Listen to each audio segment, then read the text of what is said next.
Hi guys, லாஸ்ட்டாக நம்ம logical operator பற்றி பார்த்துருந்தோம். இன்னைக்கு அசைன்மெண்ட் ஆப்ரேட்டர்.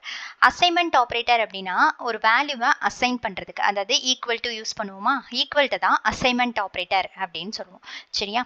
இங்கே வந்து நம்ம plus equal to, minus equal to, star equal to, இந்த மாதிரி ஏதோ ஒரு ஆப்ரேட்டரோட ஈக்குவல்ட்டு நம்ம யூஸ் பண்ணுவோம்.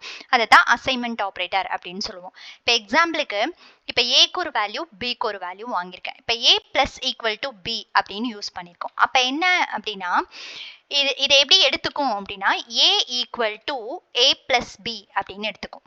அப்போ ஏயோட வேல்யூ நான் 2, பியோட வேல்யூ 2 வச்சிருந்தேன் அப்படின்னா ஏ ஈக்குவல் டு 2 + 2 4ன்னு வந்துடும். இப்போ ஏயோட வேல்யூ 4ன்னு அப்டேட் ஆயிரும். அடுத்த தடவை உங்களுக்கு வரும்போது A equal to A minus B அப்படின்னு வருமா, அப்போ ஏயோட வேல்யூவை நம்மளுக்கு 4ன்னு தான் எடுத்துக்கும். லாஸ்ட்டாக என்ன அப்டேட் பண்ணியிருக்கோ அந்த வேல்யூவை தான் எடுத்துக்கும்.